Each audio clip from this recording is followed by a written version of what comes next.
আজকে যেহেতু শুক্রবার, তাই বাবা ছেলে রেডি হয়ে চলে যাচ্ছে জুমার নামাজ পড়ার জন্য। আর মসজিদে এসেই আইয়ান শুরু করে দিয়েছে তার দুষ্টুমিকে অন্য লেভেলে নিয়ে যাওয়ার জন্য পেয়ে গেছে কিছু বন্ধু বান্ধব। আর তো কথাই নাই।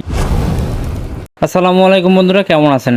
আজকে পবিত্র জুমার দিন, তাই আইয়ান আর আমি মিলে চলে যাচ্ছি জুমার নামাজ পড়ার জন্য। আজকে আইয়ান এত খুশি, এর কারণ আইয়ান আমার কাছে জিজ্ঞেস করছিল, আব্বু নামাজ পড়লে কি হয়? আমি তাকে বলেছিলাম নামাজ পড়লে আল্লাহ জান্নাত দেয়। তাই সে খুশি মনে আমার সাথে নামাজ পড়ার উদ্দেশ্যে বেরিয়ে গেল। যেতে যেতে আমাকে বলছিল আব্বু মজা খাবো, কিন্তু আমি তাকে সান্ত্বনা দিয়ে বললাম নামাজ পড়ার পরে তোমাকে মজা কিনে দেবো। বাবা ছেলের খুনসুটির মাঝখানে আমার এক বোনাইয়ের সাথে দেখা হয়ে গেল। আসলে আমার এই বোনাইটা একজন সাদা মনের মানুষ, সহজেই মানুষকে আপন করে নেয়, যেটা তার এই সাদামাটা হাসি দেখলেই বোঝা যায়। ভাইয়া তার দোকানের দুজন কাস্টমারের সাথে মসজিদের দিকে চলতে থাকলো এবং আমি আর আইয়ান পিছনে পিছনে চলতে থাকলাম। চলতে চলতে আমরা মহিপুর বাইতুন নাজাত কেন্দ্রীয় জামে মসজিদের একদম নিকটে। ঘড়ির টাইম তখন 1:02। দূর থেকে তাকিয়ে দেখলাম মসজিদের নিচতলা এবং দুইতলা দুটোটাই ভরা, তাই আমার হাঁটার স্পিড আরো বাড়িয়ে দিলাম। যেতে যেতে মনের ভিতরে একটাই প্রার্থনা করছি, আল্লাহ মসজিদে একটু পা রাখার মতো জায়গা করে দিও। বাসা থেকে যেহেতু অজু করে আসছি, তার জন্য অজু করার প্রয়োজন পড়ে না। খুব তাড়াহুড়ো করে জুতা রেখে কোনো রকম সিঁড়ি বেয়ে উপরের দিকে উঠে গেলাম। সিঁড়ি বেয়ে উপরে উঠতেই দেখি যে না,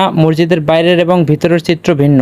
ভিতরে অনেক ফাঁকা জায়গা আছে যেখানে আমরা নামাজ আদায় করতে পারবো। তারপরে আইয়ানকে নিয়ে আমি মসজিদের আরো ভিতরে যাওয়ার চেষ্টা করলাম এবং একটি ফাঁকা জায়গা দেখে বসে গেলাম। আসলে মসজিদের ভিতরে অনেক ফাঁকা জায়গা আছে যেটা বাহির থেকে দেখে বোঝা যাচ্ছিল না। আইয়ান বাসার থেকে নামাজ পড়ার কথা বলে আসলেও মসজিদে এসেই দুষ্টুমি শুরু করে দিয়েছে।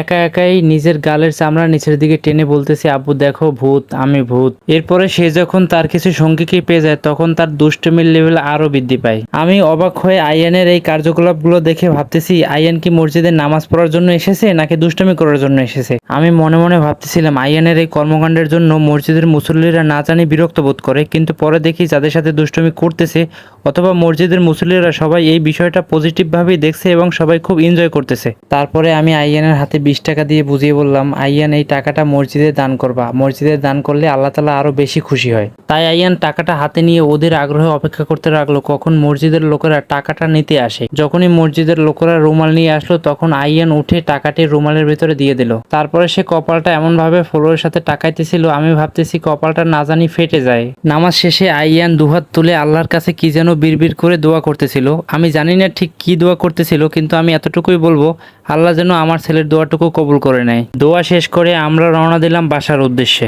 কিন্তু মসজিদে যাওয়ার সময় আমি আইয়ানকে যে মজা কেনার প্রতিশ্রুতি দিয়েছিলাম সেটা আমি ভুলে গেলেও আইয়ান ভুলে নাই। তবে আমার ছেলে মাশাআল্লাহ একটা লাচ্ছিতেই খুশি, তার বেশি কিছুর প্রয়োজন নেই। আমরা চলতে চলতে একদম আমাদের বাসার নিকটে। বাসায় ঢুকতেই আমার নজর পড়ে পুকুরের দিকে। মাছগুলো কি সুন্দর সাঁতরাইতেছিল। আসলে ওদের সাঁতার কাটা দেখার জন্যই আমার মাছ চাষ করা। বেশ কয়েকদিন হয়েছে ওদেরকে কোনো খাবার দেওয়া হচ্ছে না, তাই ওরা খাবারের সন্ধানে বারবার উপরের দিকে উঠে আসছে। বন্ধুরা, আজকের ব্লগটি এখানেই শেষ করছি। আমার ব্লগটি কেমন লেগেছে অবশ্যই কমেন্ট বক্সে জানাতে ভুলবেন না।